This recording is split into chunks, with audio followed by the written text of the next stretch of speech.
नीतीश कुमार बिहार के 10वीं बार मुख्यमंत्री बन गए और उसी के साथ याद आता है अमित शाह का एक बयान, जिसमें उन्होंने कहा था कि सम्राट चौधरी को बड़ा आदमी बनाएंगे और विजय सिन्हा को भी बड़ा आदमी बनाएंगे।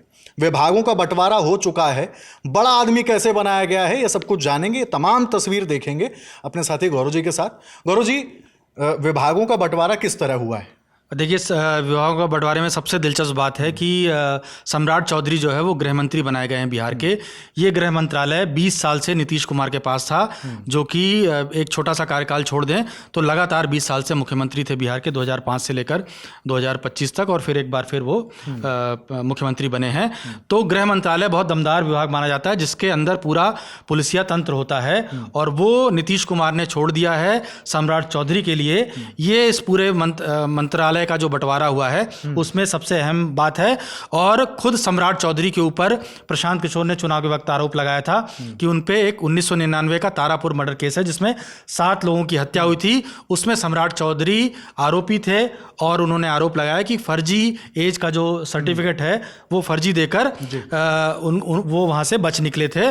और इसके बावजूद उनको पहले तो डिप्टी सीएम बनाया, बीजेपी ने उन पर विश्वास जताया, और अब उनको गृह मंत्रालय दिया गया है। जी, 30 अक्टूबर की मुझे एक जनसभा याद आती है। लखीसराय में थे अमित शाह और उन्होंने कहा कि मैं विजय सिन्हा को भी बड़ा आदमी बनाने वाला हूं। तो उन्हें कौन सा विभाग मिला? उन्हें भी बड़ा विभाग मिला है, जिससे वो बड़े आदमी बन जाएंगे। लैंड एंड रेवेन्यू, यानी जिसको अब आम भाषा में बोलूं तो मलाईदार विभागों में से एक है लैंड एंड रेवेन्यू, वो मिला है।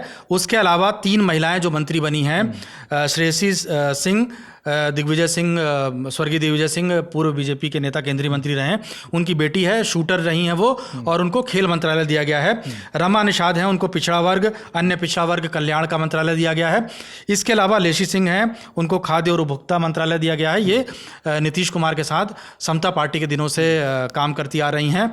इसके अलावा दीपक प्रकाश हैं, जिसकी चर्चा हिमांशु लगातार हो रही है कि उन्होंने कोई चुनाव भी नहीं लड़ा है, वो विधायक नहीं है, फिर भी उनको मंत्री बना दिया गया है। उपेंद्र कुशवाहा के बेटे, उनको पंचायती राज विभाग दिया गया है। जी, अच्छा गौरव जी, मैं अभी देख रहा था कि 29 अक्टूबर को भी अमित शाह ने कहा था, जब वो दरभंगा पहुंचते हैं तो उन्होंने कहा कि भाई नीतीश जी के रहते सीएम की कुर्सी तो नहीं खाली है, लेकिन मैं इन दोनों को बड़ा आदमी बनाऊंगा, और उन्होंने बड़ा आदमी बना दिया। क्या कुछ और अपडेट्स हैं इस पूरे मामले में? देखिए, मैं एक बार मंत्रालय में कुछ अहम नाम बता देता हूं आपको। जैसा कि हमने कहा कि सम्राट चौधरी गृह मंत्री बन चुके हैं, इन पर प्रशांत किशोर ने आरोप लगाए थे। 3 और नेता हैं जिन पर प्रशांत किशोर ने आरोप लगाए। एक हैं मंगल पांडे, जो फिर से हेल्थ मिनिस्टर बन गए हैं, लॉ भी है उनके पास। इसके अलावा दिलीप जायसवाल, उनको फिर से उद्योग मंत्रालय दिया गया है। इसके अलावा अशोक चौधरी हैं जेडीयू से, ग्रामीण कार्य मंत्री, उनको फिर से बनाया गया है। अशोक चौधरी पर प्रशांत किशोर ने आरोप लगाया था कि 200 करोड़ की प्रॉपर्टी बनाई है इन्होंने मंत्री रहते हुए, और अशोक चौधरी ने उनके खिलाफ मानहानि का केस भी कर रखा है। तो ये कुछ अहम नाम हैं।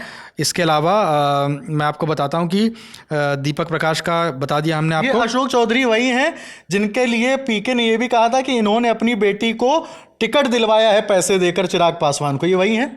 जी जी, बिल्कुल वही हैं, और भी काफ़ी तरह के गंभीर आरोप लगाए थे।